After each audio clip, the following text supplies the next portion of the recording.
Hi viewers, welcome to Sri Akshaya's kitchen. இன்றைக்கி நம்ம கிச்சனில் டீ டைம் ஸ்நாக்ஸுக்கு எல்லாருக்கும் பிடிச்ச மாதிரியான ஒரு பர்ஃபெக்டான கிறிஸ்பியாக நல்ல ஸ்பைஸியாக டீ கடை ஸ்டைலில் பஜ்ஜி ரெசிபி தாங்க பார்க்க போகிறோம். சிம்பிளான இன்க்ரீடியன்ட்ஸ் தான், ஆனால் ரிசல்ட் என்னவோ பக்கா டீ கடை டேஸ்ட்டில் இருக்கும். இன்றைக்கி நம்ம இந்த வீடியோவில் பஜ்ஜிக்கு மாவு எந்த பதத்தில் நல்ல பர்ஃபெக்டாக ரெடி பண்ணணும், அதே சமயம் ஆயில் டெம்பரேச்சர் எந்த அளவுக்கு மெயின்டைன் பண்ணணுங்கிற மாதிரியான ஃபுல் டீட்டெயில் இந்த வீடியோவில் நம்ம பார்க்க போகிறோம். வாங்க எப்படி பண்ணலான்னு பார்க்கலாம். பஜ்ஜி செய்கிறதுக்கு நல்லா ஃப்ரெஷ்ஷாக இருக்கக்கூடிய வாழைக்காவை பார்த்து எடுத்துக்கோங்க. லைட்டாக பழுத்திருந்தா கூட பஜ்ஜி செய்கிறதுக்கு நல்லா இருக்காது. ஸோ நல்லா முத்தின வாழைக்காவை, ஃப்ரெஷ்ஷாக இருக்கக்கூடிய வாழைக்காவை பார்த்து எடுத்துக்கோங்க.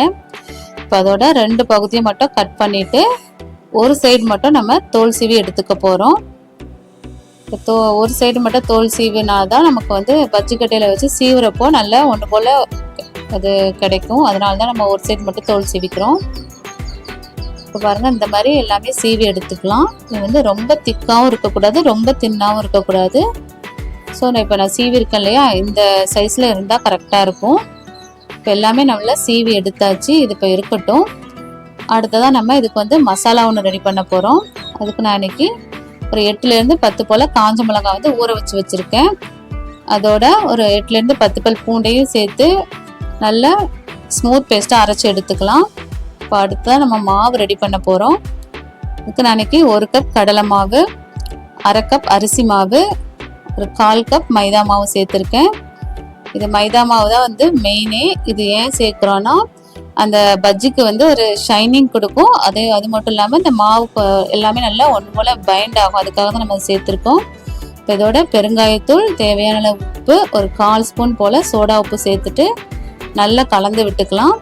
இப்போ இதில் நம்ம அரைச்சி வச்சுருந்தோம் இல்லையா மிளகாய் பூண்டு பேஸ்ட், அதையும் இதோட சேர்த்துட்டு கொஞ்சம் கொஞ்சமாக தண்ணி சேர்த்து மாவை நல்லா கரைச்சி எடுத்துக்க போகிறோம். அதாவது தோசை மாவு பதத்துக்கு கரைச்சி எடுத்துக்கோங்க. ஃபஸ்ட்டே ரொம்ப தண்ணி சேர்த்துறாதீங்க, அப்புறம் மாவு ரொம்ப தண்ணி ஆயிரும். அதனால் கொஞ்சம் கொஞ்சமாக தண்ணி சேர்த்து நல்லா தோசை மாவு பதத்துக்கு கரைச்சி எடுத்துக்கலாம்.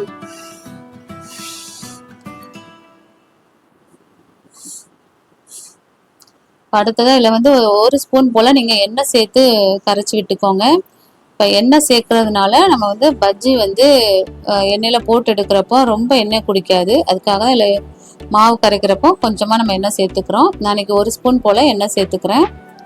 எண்ணெய் சேர்த்துட்டு மாவை நல்லா கரைச்சி விட்டுக்கலாம். இன்னும் கொஞ்சம் தண்ணி சேர்த்து நல்லா கரைச்சி விட்டுக்கோங்க.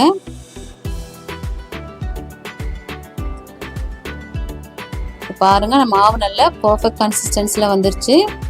ஸோ இந்த மாதிரி தான் இருக்கணும். ரொம்பவும் தண்ணியும் இல்லாமல் ரொம்பவும் கெட்டியாகவும் இல்லாமல் இந்த மாதிரி கரைச்சிக்கோங்க. இப்போ இதில் நம்ம வாழைக்காய் ஒன்றா முக்கி போட்டு எடுக்க போகிறோம். இப்போ எண்ணெயோட டெம்பரேச்சர் பார்த்திங்கன்னா ரொம்பவும் சூடாக இல்லாமல் அதுமாரி சூடு கம்மியாகவும் இல்லாமல் பார்த்துக்கோங்க. நல்ல சூடு இருக்கணும். பட் ரொம்ப சூடாக இருந்துச்சுன்னா போட்ட உடனே அது பஜ்ஜி கருக ஆரம்பிச்சிடும். ஸோ ஓரளவு அதை நல்லா மெயின்டைன் பண்ணிக்கோங்க. இப்போ லைட்டாக அந்த மாவு விட்டு பார்த்தீங்கன்னா போட்டோடனே அது பொரிஞ்சு வந்துடும். அந்த ஸ்டேஜில் நீங்கள் பஜ்ஜியை போட்டு எடுத்துடலாம். பஜ்ஜிக்கு எண்ணெய் எப்போவுமே கொஞ்சம் சூடாக இருந்தால் தான் அது பஜ்ஜி போட்ட போது நல்ல புஷ்ஷுன்னு வரும். இல்லாட்டி பஜ்ஜி ரொம்ப அமர்ந்து போன மாதிரி ஆயிரும். பாருங்கள், 2 பக்கமும் நல்லா திருப்பி திருப்பி விட்டு எடுத்துக்கலாம்.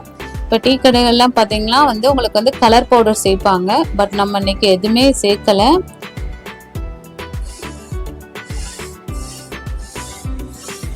பாருங்கள், நமக்கு பஜ்ஜி நல்ல கலரில் வந்துருச்சு. கலர் பொடி எதுவுமே சேர்க்கலை, ஆனாலுமே நல்லா இருக்குது. இப்போ 2 பக்கமும் நல்லா திருப்பி திருப்பி விட்டு நல்லா கிறிஸ்பி ஆனதும் நம்ம எல்லாமே எடுத்துடலாம். இதே மாதிரி எல்லாமே போட்டு எடுத்துக்க போகிறோம். பாருங்கள், நம்ம பஜ்ஜி நல்லாவே ரெடி ஆயிடுச்சு. இப்போ ஒன்று பிச்சு காட்டுறேன் பாருங்கள். வெளியில் நல்லா கிறிஸ்பியாக, உள்ள நல்லா சாஃப்டாக, இல்லை டீ கடையில் கிடைக்கக்கூடிய அதே மாதிரி ரொம்ப ஈஸியாக பண்ணிட்டோம்.